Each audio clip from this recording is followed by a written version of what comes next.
SR টিভির পক্ষ থেকে সবাইকে জানাই শুভ শারদীয়ার প্রীতি শুভেচ্ছা আর ভালোবাসা। 2024-এর পুজো কেমন হচ্ছে তারই উত্তর খুঁজতে আমরা একটা সংক্ষিপ্ত সফর করেছি উত্তর ঘিরেই, মানে উত্তর কলকাতা ঘিরে। আর সেই সফরের প্রথম আমাদের গন্তব্য ছিল বাগবাজার সর্বজনীন। এই পুজো এবার 106 বছরে পদার্পণ করলো। আমরা সাবেকি পুজোর ধারক বাহক। আমাদের একচালা ডাকের সাজের যে প্রতিমা মূর্তি সেটাই আমরা বহন করে চলেছি 106 বছর ধরে।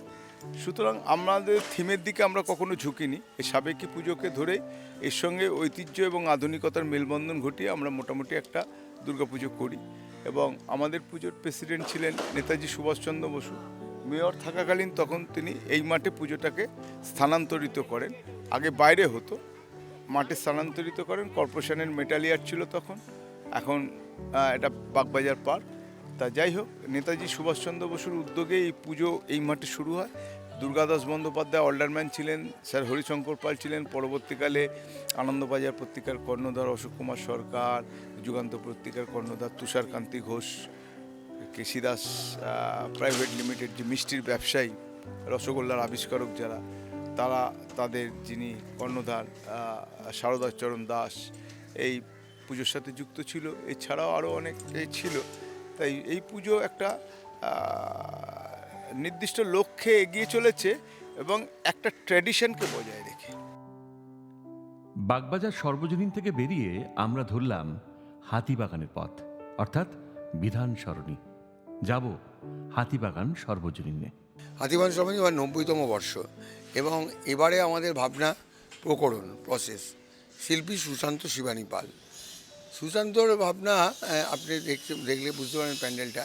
এটা একটা তো আমাদের গলির মধ্যে একটা উত্তর কলকাতার একটা ছোটো গলির মধ্যে পুজোটা হয়।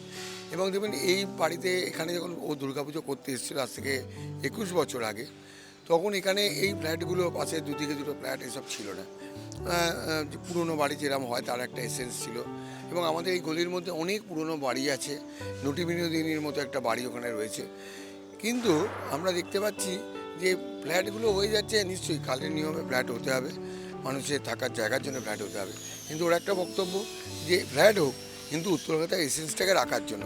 যেমন দুই সাইডে প্যান্ডেলের দুই সাইডে যে দুটো বাড়িও আমরা রয়েছে, সেই দুটো বাড়ির কিন্তু একটা আর্কিটেক্টের ভ্যালু আছে, সে একটা এসেন্স আছে, সে একটা ওর একটা ড্রয়িংয়ের মাধ্যমে একটা লেআউট বানানো হয়েছে, এটা দিয়ে বোঝাচ্ছে যে এই এবার হলে এরকমই একটা ফ্ল্যাট হয়ে যাবে। ওর বক্তব্য এটা করুক কিন্তু পুরনো এসেন্সটাকে রেখে আমাদের সামনের এলিভেশনটা যেন করা হয়, এটাই হলো মেন বক্তব্য। হাতিবাগান থেকে আমরা পৌঁছে গেলাম নলিন সরকার স্ট্রিটে। উত্তর কলকাতায় হাতিবাগান থেকে যে রাস্তাটা চলে এসেছে খান্না সিনেমা হলের দিকে, সেই রাস্তার ওপরেই নলিন সরকার স্ট্রিট। একটা সরু একচিলতে গলি, বেশ খানিকটা লম্বা, গোটা স্ট্রেচটা জুড়ে কিন্তু পুজোটা হয়, নলিন সরকারের যে পুজোটা হয়। এই নলিন সরকার স্ট্রিটের পুজো যথেষ্ট বিখ্যাত তাদের ইনস্টলেশনের জন্য, এবং বিভিন্ন বছর ধরে আমি দেখে আসছি যে বিভিন্ন ধরনের ইনস্টলেশন সেগুলো তারা করেন এবং অপূর্ব লাগে, এবং একটা শহরকে যেন তুলে আনেন বিভিন্ন গল্পের মধ্যে দিয়ে। তো এবারে থিমটা নিয়ে জানবো যার কাছে, আপনার নামটা একটু বলবেন। আমি ইন্দু বিকাশ দাস, ভাইস প্রেসিডেন্ট। আচ্ছা, ইন্দুবাবু একটু বলবেন যে এবারে থিমটা, প্রথম কথা বলুন কত বছরের পুজো? এটা 92তম বছরের পুজো। ওরে বাবা, 8 বছর পরে 100 বছর হবে আর কি। তো এবারে থিমটা কি? এবারে থিমটার নাম দিয়েছি আমরা শহর নামা, মানে শহরের রোজ নামচা। আচ্ছা। সারা দিন ধরে শহরে হাজার হাজার মানুষ ঘুরে বেড়াচ্ছে, স্বাভাবিকভাবে শহর নোংরা হচ্ছে, ঠিক। সেই নোংরা পরের দিন কিন্তু আবার ঠিক পরিষ্কার হয়ে যাচ্ছে। ঠিক। তাহলে যারা পরিষ্কার করছে তাদের জীবন নিয়েই আমরা আমাদের এই মণ্ডপটাকে ফুটিয়ে তুলেছি।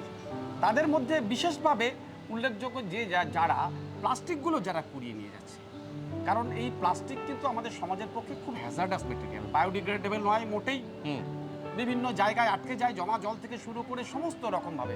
এই প্লাস্টিকগুলো যারা তুলে নিয়ে যাচ্ছে, দিয়ে শহরটা পরিষ্কার করছে, তারা দুটো কাজ করছে। একটা, এই প্লাস্টিকগুলোকে রিসাইকেল করছে, পরিবেশটা দূষণ থেকে বাঁচাচ্ছে। আর দ্বিতীয় হচ্ছে ওই পরিষ্কার করে নিয়ে শহরটাকে সুন্দরভাবে উৎসবের জন্য রেডি করে আমাদের কাছে উপহার দিচ্ছে, আমরা উৎসবে আনন্দ করছি। ঠিক। সুতরাং কিন্তু তাদের জীবনে সব সময় দারিদ্র, কারণ তাদের তো চাকরি নেই, শুধু এগুলো কুড়িয়ে বিক্রি করতে পারলেই তাদের রোজগার। তাদের বাচ্চারা কিভাবে থাকে, তারা কিভাবে থাকে, তাদের যে দারিদ্রপূর্ণ জীবন, সেই জীবনটা আমরা গোটা মণ্ডপ করে তুলে ধরেছি। অসাধারণ। এবং কোথাও এই পাড়ারই খুব কাছে রয়েছে সেই বসতি, যেখানে এই মানুষজনরা থাকেন অনেক, যারা ভোরবেলা বেরিয়ে পড়েন, বিভিন্ন রাস্তা পরিষ্কার করেন, বাড়ির ময়লা পরিষ্কার করে নিয়ে যান। তাদের বসতি রয়েছে এবং অদ্ভুত ব্যাপার, তারা এত ছিমছাম সুন্দর সাজিয়ে রাখেন নিজেদের জায়গাগুলো, দেখলে অবাক হতে হয়। তা আমরা একটু ঘুরে দেখব এই মণ্ডপ এবং এই যে প্রতিমা। এবারে ভাবনাকার শিল্পীকে প্রদীপ্ত কর্মকার, আচ্ছা, ওনারই ভাবনা। হ্যাঁ, আর প্রতিমা কি ওনারই করা? না, সিদ্ধার্থ পাল উনি প্রতিমা করেছেন। আচ্ছা, তো এবারের এই পুজোর বিশেষত্ব বা বৈশিষ্ট্য কি এইগুলো ছাড়াও? এই পুজোর বিশেষত্ব দেখুন, এটা তো একটা দীর্ঘদিনের ঐতিহ্যবাহী পুজো।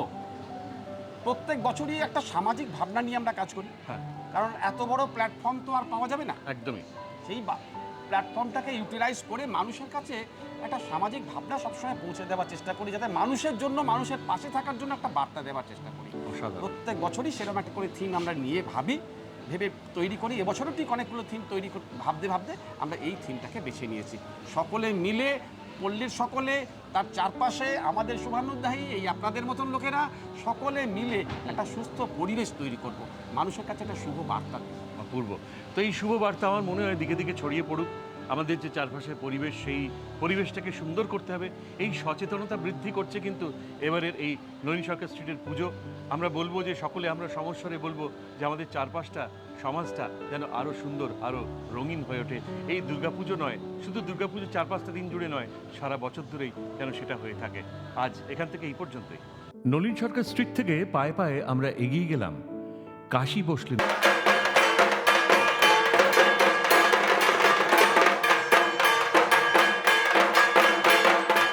কাশী বসলেন উত্তর কলকাতার এই জায়গার পুজো যথেষ্ট বিখ্যাত। আর এটা বলতে আমার ভালো লাগছে, কারণ এই পাশের পাড়াতেই আমার জন্ম, নয়নচন্দ দত্ত স্ট্রিটে।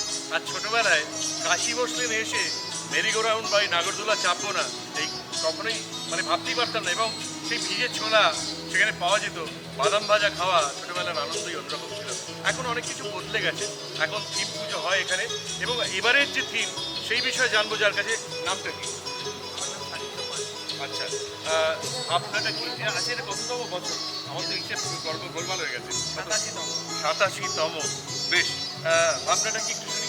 এবারে ভাবনা হচ্ছে রত্নগর্ভা, মানে আমরা এই মাকে নিয়ে একটু জোরে বলতে হবে। হ্যাঁ, এই মাকে রত্নগর্ভা রূপে পুজো করছি। আচ্ছা, রত্নগর্ভা মানে হচ্ছে যে মায়ের গর্ভে রত্ন, ঠিক ঠিক ঠিক। এটা এবারে মূল ভাবনা। এবং বিভিন্ন নারীকে এখানে প্রজেক্ট করা হয়েছে। আমরা দেখতে পাচ্ছি এই যে কাপড়ের উপর অ্যাপ্লিকের কাজ রয়েছে, এই ব্যাপারটা কি করলেন? সেইটা শিল্পীর নাম রেজুদা। আচ্ছা, ওটা একদম হ্যান্ডমেড, মানে স্টিচ, সুন্দর কাজ। একদমই তাই। আর এইটা করতে গিয়ে কী কী জিনিসের ব্যবহার হয়েছে এই মণ্ডপে? এই মণ্ডপের ভেতরে নেট, কিছু লোহার কাজ আছে, স্ট্রাকচারগুলোর জন্য লোহা, আচ্ছা, নেটের কাজ আছে। আচ্ছা। আর মায়ের মণ্ডপে এই জায়গাটাতে নেটের কাজ আছে। এতে কাজ। আর বাকি চারদিকে দেখছি যাদের মানে যেসব কৃতিদের যাদের ছবি আমরা শ্রদ্ধার মাধ্যমে জানিয়েছি, হ্যাঁ। তাদের সবার কাজ ছোট কাজ। আচ্ছা, ইনস্টলেশন কিছু আছে দেখছিলাম বাইরে। রামমোহনের মূর্তি, কেন রামমোহন রায়কে? কারণ কোথাও কি নবজাগরণের পুরোধা হিসেবে তাকে ধরা হয়? আমরা আসলে যেহেতু মাই সব শক্তির উৎস, Right. মাই রত্নগর্ভা, হ্যাঁ, ওনারা দুজন যে রত্ন ছিলেন, ওনারা দুজনে দেখলাম বাংলার যে রত্ন ছিলেন। একদম। ওনাদের যে সামাজিক যে রিফর্ম, মানে সোশ্যাল রিফর্মে, সমাজ সংস্কারের যে কাজ, ঠিক। মানে তার ওনাদের ওই মানে সমাজ সংস্কারের কাজের জন্যই আমরা আজকে এই সমাজে এই জায়গায় দাঁড়িয়ে আছি। একদম। ওনাদের কথা মাথায় রেখে সেইটা ভেবে আমরা এবারে চিন্তা করি। এবারে পুজোর মানে স্পেশালিটি কি? এইটা বাদ দিয়ে যা কিছু শুনলাম সেটা বাদ দিয়ে স্পেশালিটি কি? আমাদের স্পেশালিটিটা হচ্ছে এবারে যে আমরা মানে এমন একটা সমাজে এরকম একটা মেসেজ দিতে চাইছি, যেটা দিয়ে মানে আমরা বলতে চাইছি যে মা রত্নগর্ভা, মায়ের সব শক্তির আধার। যদি মা আমাদের সাথে থাকে, আমরা যদি এইভাবে মায়ের আরাধনা করতে পারি, তাহলে ভবিষ্যতেও যাদেরকে দেখছেন এদের মতো আরও অনেক রত্ন আমরা ভবিষ্যতে পাবো। বাহ, বাহ, অসাধারণ। তো কোথাও এই যে নারী শক্তির যে আরাধনা, মানে দেবী দুর্গা তিনিও তো নারী শক্তি, এবং তার সঙ্গে সঙ্গে রত্নগর্ভা, তাদের যে সম্মান জানানো হয়েছে এই কাশী বসলেনের পুজোতে, সত্যি হ্যাটস অফ, অসাধারণ হয়েছে। মূর্তি মানে প্রতিমা কে করেছে? ঋতু দাস, উনি করেছেন। আমাদের মণ্ডপ এবং প্রতিমা শিল্পী ঋতু দাস। আচ্ছা, আমি বলবো যে যারা দেখতে চাও এই কাশী বসলেনের পুজো, তাদের খুব সহজ, হেদুয়া বলে জায়গা, নর্থ ক্যালকাটার হাতিবাগানের কাছাকাছি। এই হেদুয়া আর হাতিবাগানের মাঝামাঝি জায়গা বলা যায় কাশী বসলেন। সেখানে চলে এসে অবশ্যই করে এই প্রতিমা এবং মণ্ডপ দর্শন করে যাও। কাশী বসলেন থেকে বেরিয়ে আমরা গেলাম চালতা বাগান।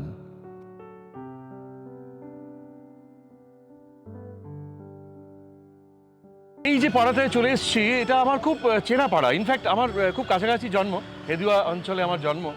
তো ছোটবেলা থেকে চালতা বাগানের পুজো না দেখলে যেন মন ভরতো না।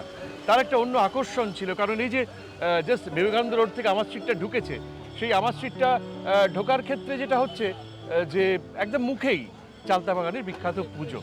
তো এই পুজো সম্বন্ধে, এবারের থিম সম্বন্ধে একটু জেনে নেবো যার কাছে, তার নামটা জিজ্ঞেস করবো। আপনার নামটা কি? আমার নাম হচ্ছে অশোক জয়সওয়াল। আচ্ছা, অশোকবাবু, এই এবারে পুজোর ভাবনাটা কি করেছেন একটু যদি আমাদের বলেন। এটা খুবই পুরনো ভাবনা আছে, মানে আমাদের দালান বলে একটা শব্দ আছে। কি শব্দ? দালান, দালান, দালান, হ্যাঁ, ঠাকুর দালান। হ্যাঁ, না, ঠাকুর দালান বলুন বা বাড়ির দালান বলুন, বাড়ির দালান। বাড়ি দালান বলুন, রাইট রাইট। মিত্র দালান বলুন, বা আগেকার যে রাজারা ছিল, বা আপনার অনেকজন অনেকটা ছিল যে ঠিক ঠিক ঠিক, দালান তো থাকে। দালান থাকে বড় বড় বাড়িতে, 4 বিঘা 5 বিঘা 1 বিঘে। আগেকার ইতিহাস বলছি, ওরা তো শেষ, সবাই বিক্রি করে চলে গেছে। ঠিক।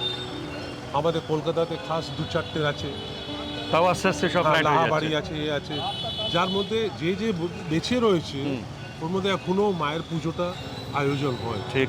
খুব ভালোভাবে হয়। ওইখানকার যে মানে কর্তা, ওরাও থাকে, আত্মীয়রা থাকে, সবাই নিয়ে একটা আনন্দ করে। একদমই। আমরা এই বছর এই জন্যে করলাম, ওই আনন্দটা বারবার থাকে আমাদের। এই দালান মনে একটা মানে প্রেমের সোহাগ, ঠিক ঠিক ঠিক। নিজের একটা একটা সম্বন্ধ, ভাই ভাই মধ্যে একটা মিলনেরও মিলনের জায়গা। একটা জায়গা, কারেক্ট। ওটা শেষ হয়ে যাচ্ছে, ঠিক ওটা ঠিক। একদম লুপ্ত হয়ে যাচ্ছে। মানে পশ্চিমবাংলাতে দেখবেন বা যেখানে দেখবেন খুব লুপ্ত। কেন লুপ্ত হচ্ছে? আগেকার মতন লোক নেই, লোক সব আলাদা আলাদা হয়ে যাচ্ছে, সেপারেট হয়ে যাচ্ছে, জয়েন্ট ফ্যামিলি নেই। এই যে দালানটা যে আছে, যে হিসেবে মায়ের পুজো হয়, মনে হয় পুরো পরিবারটা এক হয়ে যায়। একদম। ওই জন্যে এই বছর আমরা ওই দালানটি নিজের চালতা বাগানে নিয়ে এসেছি, যে পুরো পরিবার, আমরা পুরো পরিবারটা মনে হবে কি আজকে আমরা এই আনন্দ করছি বা মায়ের পুজো করছি। ঠিক। এইটাই আমরা থিম করেছি। এবং আমি দেখলাম একটা জিপের একটা- উপর মা বসে আছেন, হ্যাঁ, জিপ গাড়ি করে। হ্যাঁ। ওই দালানের পাশেই একটা গ্যারেজে যেন এসেছেন, ওটার ব্যাপার আছে। হ্যাঁ। এই যে আপনার স্ট্রাকচারটা দেখছেন, হ্যাঁ। পাহাড়ের বাড়ি দেখবেন, পাহাড়ি বাড়ি, পুরো কাঠের বাড়ি। কাঠের বাড়ি যে দেখবেন, ওইখানে যে স্নোফল হল হয়তো এরকম এটা দেওয়া আছে। হ্যাঁ, ওই জন্য ঢালু আছে, যাতে ঢাল আছে। জমতে না পারে বরফ। হ্যাঁ, ঠিক। তো একটা আমরা থিম শুনলাম কি গ্রাম মানে হিল স্টেশনে, হিল স্টেশনে। মানে শিবজি এসেছেন বাড়িতে, সবাইকে ছেড়ে আবার বাহ। চলে যাবে। বাহ বাহ বাহ। ওই জন্য ওনাকে মানে গ্যারেজ করে, গ্যারেজে গাড়ি লাগিয়েছেন, হ্যাঁ, ওনার নামে সব মা চলে যাবেন, সবাই চলে অপূর্ব যাবে, অপূর্ব অপূর্ব। আর বাবা নিজের স্থানে চলে চলে যাবে। যাবে। এইটা क्या बात, আমাদের ইচ্ছা। क्या बात। অসাধারণ এই থিম। চালতা বাগানে যদি আসতে হয়, আবারও বলে দিই, বিবেকানন্দ রোড থেকে আমরা বিধান সরণি দিয়ে ঢুকতে পারি, কিংবা আমরা ওই আমাদের যে শিয়ালদা যাওয়ার যে রাস্তা আছে, সেই রাস্তা দিয়েও আমরা ঢুকতে পারি। দিয়ে আমার স্ট্রিটের দিকে ঢুকতে হবে, তাহলে কিন্তু এই চালতা বাগানের পুজো তোমরা দেখতেই পারো। এবার কত বছর হলো এই? এটা 82 ইয়ার্স। 82 ইয়ার্স। 82 বছরের চালতা বাগানের পুজো এবারেও কিন্তু জমজমাট। চালতা বাগানের পুজো দেখে আমরা গেলাম মানিকতলার লালাবাগান নবাঙ্কুরে। মানিকতলার খুব কাছেই লালাবাগান নবাঙ্কুর, আর সেইখানেই এই যে একটা সুন্দর প্রকৃতি পেলাম আমরা, সবুজে ঘেরা, মানে সত্যি এক বুক নিঃশ্বাস নিয়ে মণ্ডপে ঢুকে এক বুক নিঃশ্বাস নিলাম, এবং এই নিঃশ্বাসটা ভেতরে থেকে যাবে, একদম পিওর এয়ার। তো এই যে থিম, সেইটাই জানবো। আমার সঙ্গে যিনি আছেন তার সঙ্গে পরিচয় করব। একটু নামটা বলবেন কাইন্ডলি? আমার নাম রাকেশ সাহা, হ্যাঁ। Assistant secretary Lalabagan Nabankur. হ্যাঁ। তো আমাদের কমিটির নাম হচ্ছে লালাবাগান নবাঙ্কুর। আমাদের এবছরের বিষয় হচ্ছে লালা বাগানে নবাঙ্কুর। বাহ বাহ। নবাঙ্কুর মানেই হচ্ছে নব অঙ্কুরিত গাছ আর কি। তো সেই যখন নাকি আমরা 2023-এ যখন পুজো শেষ করলাম, তারপরে 2024-এর পরিকল্পনা নিয়ে আমাদের শিল্পীর সঙ্গে আলোচনা শুরু হলো। তো তখনই প্রথম উনি বলেছিলেন যে কিছু কেন তোমাদের এই নামটাকে আমরা কেন এক্সপ্লোর করব না। বাহ, বাহ। তো কিভাবে করব? বললো আমরা করতে পারি, নবাঙ্কুর মানে তো নতুন চারা গাছ, তো সেটা দিয়ে আমরা মণ্ডপ সাজাবো। না তাই এরকম হয়? বলছে দেখো না। তো আমাদের পরিকল্পনা শুরু হলো, প্ল্যানিং শুরু হলো। আমরা সেই প্ল্যানিং অনুযায়ী নার্সারিতে গেলাম, নার্সারিতে তাদের কাছে অনেক গাছের অর্ডার করলাম যে এইভাবে সম্ভব কিনা। বললো হ্যাঁ সম্ভব, 5 মাস পরে আপনার ডেলিভারি পাবেন, আচ্ছা। ছোট্ট ছোট্ট নব অঙ্কুরিত অবস্থায়। তো এরকম আমরা অর্ডার দিলাম। কত গাছ আছে এরকম? 8,000-এর উপর গাছ আছে। 8,000-এর উপর গাছ আছে। 8,000-এর উপর গাছ। সেখান থেকে আমরা ধরুন ওদের 5 মাস নারিশ করার পর ওরা যখন আমাদের দিল, আমরা এখানে প্রায় মানে মণ্ডপে 1.5 থেকে 2 মাস রয়েছে, তার আগে আমাদের ক্লাব রুম, রুফটপ, মাঠ, এখানে আমরা ওকে লালন পালন করতাম। আচ্ছা, করে সেই পুরো পুরো প্রক্রিয়াটা মোটামুটি 11 থেকে 12 মাসের মধ্যে। লালাবাগান নবাঙ্কুর থেকে বেরিয়ে আমরা গেলাম বেলেঘাটা 33 পল্লীতে। গুটি গুটি পায়ে ভেতরে ঢুকে পড়েছি। আর এখানে সব থেকে বড় চমক হচ্ছে এখানকার প্রতিমা। তো এই পুরো থিম এবং প্রতিমার বিষয়ে জানবো। শুনছিলাম একটিমাত্র পাথর কেটে দীর্ঘ কয়েক মাস জুড়ে এই প্রতিমা তৈরি হয়েছে। আমার সঙ্গে যিনি রয়েছেন তার সঙ্গে আলাপটা সেরে নেব। কি নাম? আমার নাম স্বাতী সাহা। আচ্ছা, স্বাতী এই পুজোর সঙ্গে কীভাবে যুক্ত? অ্যাকচুয়ালি আমরা 2001 থেকে পুজো করি, কিন্তু 2007-এ আমাদের থিম পুজো শুরু হয়। ঠিক। আর যবে থেকে মানে নিজেকে এনরোল করতে পেরেছি, বাবা আমার এখানে ক্লাব সেক্রেটারি, একদম। তো আমরা আমাদের সাথে যতটা সম্ভব সমস্ত টাইম দিয়ে আমরা পুজোটা করার চেষ্টা করি। আর পুজো করতে ভালো লাগে, পুজোটা একটা মেজাজ, আনন্দ।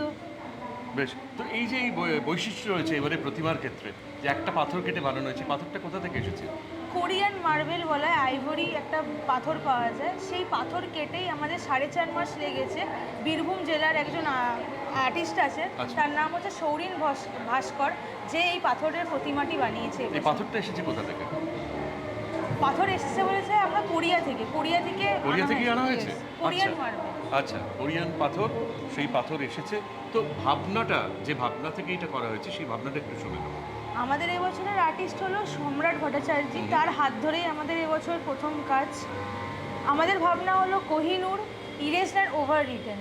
আপনারা যদি দেখেন, প্রথম থেকে আমরা এখন জানি যে ব্রিটিশের কাছে কোহিনূর কুইন ভিক্টোরিয়া যখন নিয়ে গেছিল, তো ব্রিটিশের হাতে আমাদের কোহিনূর কোথাও না কোথাও রয়েছে, এবং ইন্ডিয়া এখনও চেষ্টা করছে ভারতবাসীরা যাতে ফেরত আনা। কোহিনূরটা যাতে ফেরত নিয়ে চলে ঠিক, আসে, ঠিক। কিন্তু কোনোভাবেই সেটা সম্ভব হচ্ছে না। তো সেই জার্নিটা, এই যে আমাদের কোহিনূরটা আমাদের ভারতবর্ষে ছিল আর এখন কোথায় আছে, এই জার্নিটাই আমরা পুরো দেখাচ্ছি।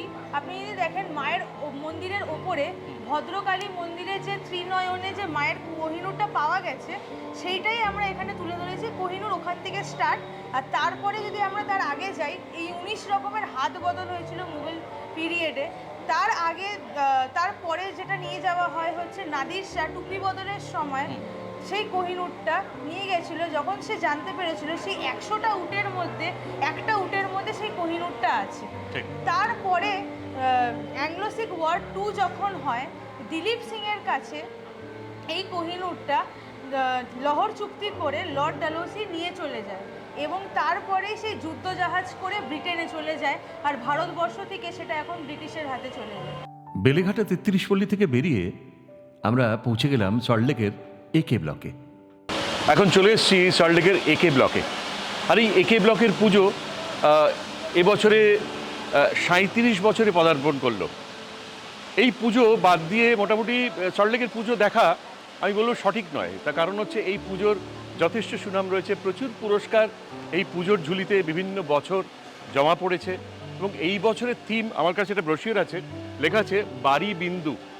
বাড়ি বিন্দু দিয়ে দারুণ ব্যাপার আমি দেখছিলাম, যেটা আমার যেটুকুনি দেখে মনে হলো যে পৃথিবীর 3 ভাগ জল, 1 ভাগ স্থল। তো জলের ওপরেই সব কিছু, মানে জলই জীবন আমাদের।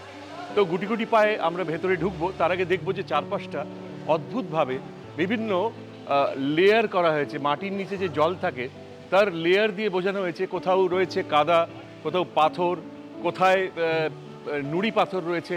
সেইভাবে আস্তে আস্তে জল যে মাটির নিচে যাচ্ছে সেই জলের কথাই বলা হয়েছে। এবং আমরা দেখব খুব সুন্দর করে বাইরের অংশটা ঘিরে রাখা হয়েছে, এবং ওপরে খোলা আকাশে রয়েছে, সেখানে মেঘের ঘনঘটা রয়েছে। এখন এই মুহূর্তে আমি যাবো ভেতরে, দেখে নেব যে ভেতরে কিভাবে সাজানো হয়েছে। এক ঝলক দেখেছিলাম, আমার সঙ্গে আপনারাও চলে আসুন। জলের কিন্তু একটা নিজস্ব ছন্দ আছে, মানে বিশেষ করে আমরা অনেকেই ছোটোবেলায় দেখেছি বা এখনও বড়োবেলায় যখন টুপটুপ করে জল পড়ে, তার একটা নির্দিষ্ট ছন্দে এসে জলটা যেন পড়ে। এবং বাড়ি ধারা, বাড়ি বিন্দু, সেগুলো কিন্তু আমরা জানি, এবং জানি সেই কনসেপ্টটাই তুলে ধরা হয়েছে একটা শব্দের মধ্যে দিয়ে। এখানে বিভিন্ন জিনিস পাতা রয়েছে, কোথাও প্লাস্টিকের বালতি, কোথাও অ্যালুমিনিয়ামের বালতি, ডাব্বা রয়েছে, সব কিছু দিয়ে এখানে একটা সুন্দর মানে শব্দবন্ধ তৈরি করা হয়েছে, আর নতুন ছন্দ তৈরি করা হয়েছে জলের। এবং এখানে জল পড়ছে, যদি বৃষ্টির জলও পড়ে ওপর থেকে, তাহলে সেটাও কিন্তু মিলেমিশে একাকার হয়ে যাবে। ভেতরে যাবো আরও এগিয়ে, চারপাশে যে ছবিগুলো দেওয়া আছে, বৃষ্টির সময় কি হয়, ছাতা উড়ে যায়, কেউ নৌকো ভাসায় জলে, সেগুলো সুন্দর করে তুলে ধরা হয়েছে। খুব ছিমছাম কাজ, স্কেচের মতন করে ছবিটা ফুটিয়ে তোলা হয়েছে। তারপরে আমরা যাবো ভেতরে, দেখব দুর্গা দর্শন করব, অবশ্যই প্রতিমা দর্শন করব, এবং এই পুজোর সম্বন্ধে অনেক কিছু জেনে নেবো এখানকার এক উদ্যোক্তার সঙ্গে কথা বলে। জেনে নেবো এই পুজো সম্পর্কে। তার আগে আলাপ করবো ওনার সঙ্গে, যিনি পাশে দাঁড়িয়ে আছেন। আপনার নাম? মৌসুমী চ্যাটার্জি। আচ্ছা, মৌসুমী চ্যাটার্জি। ওরে বাবা, আপনার দেখা পাবো পুজো এসে, ভাবতেই পারছি না। তো এই পুজোর সঙ্গে কিভাবে জড়িয়ে আছেন? আমরা I am one of the organiser of A K block association Durga puja committee. Basically I am a principal of Saint Xavier's Lucknow, but পুজোর সাথে এতখানি জড়িত যে লাস্ট 2 মাস ধরে এখানেই রয়েছি, এবং বিভিন্নভাবে স্কুলও চলছে, পুজোর ব্লকের কাজও চলছে। আমাদের এবছরের পুজো 37তম বর্ষে পদার্পণ করলো।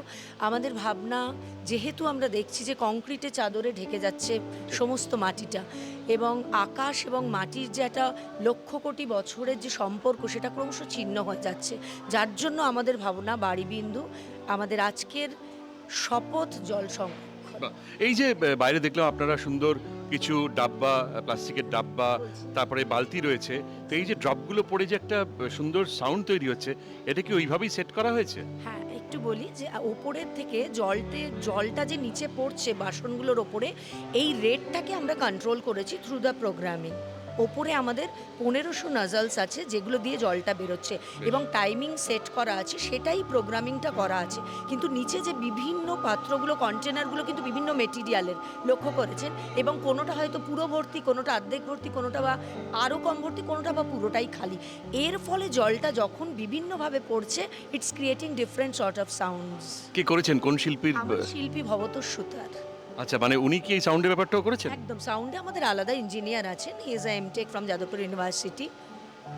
So but concept and all everything Bhabatosh সুতারে।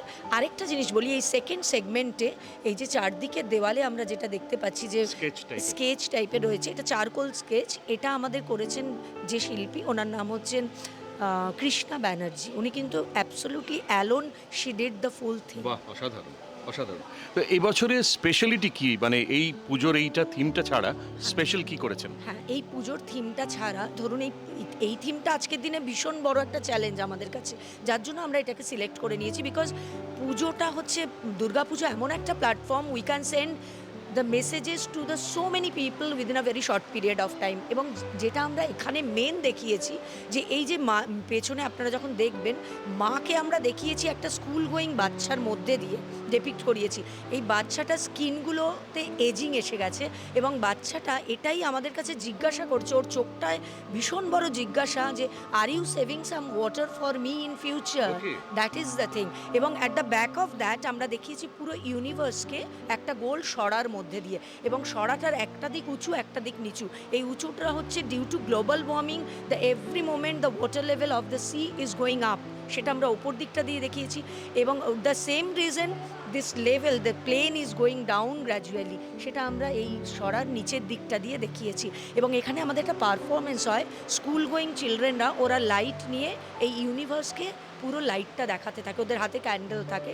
এবং এখানে আমরা যেটা নিচে দেখিয়েছি যে রিসাইক্লিং অফ দ্য ওয়াটার, কীভাবে আমরা জলটাকে সঞ্চয় করতে পারি, অপচয়টাকে বন্ধ করতে পারি। One of the main process is recycling of the water, সেটা আমরা এখানে দেখিয়েছি। এবং এই যে ওয়াটার পিটটা আমরা বানিয়েছি, সবচেয়ে যেটা ইম্পর্টেন্ট কথা বলি আরেকটা, যে আমরা প্রত্যেকে ইন্ডিভিজুয়াল হিসাবে এই মুহূর্ত থেকে স্টার্ট করতে পারি। আমাদের বাড়িতে ধরুন যে কোনো এরিয়া, যদি ছোট একটা জায়গা নন কংক্রিটেড থাকে, এখনও আমি একটু করে রোজ জল দিলাম, 4 জন আছি, 4 জন জল দিলাম, কিন্তু আমরা সকলে মিলে 8 বিলিয়নস, তো আমরা কিন্তু মাটিকে খুব তাড়াতাড়ি অনেকখানি রিচার্জ করিয়ে দিতে পারছি, রাইট? এটা একটা ইমপ্লিকেশন এই ওয়াটার পিটের। থার্ড ইমপ্লিকেশন, মাকে যখন আমরা পুজো করি আমাদের কলসের মধ্যে কিন্তু জল থাকে, তো we are offering water to mother goddess Durga. এবং আরেকটু ওপরের দিকে তাকালে আপনারা দেখতে পাবেন যে 3টে ল্যাঙ্গুয়েজে আমরা এই জলের ওপরে বিভিন্ন কোটেশনসগুলোকে তুলে ধরেছি।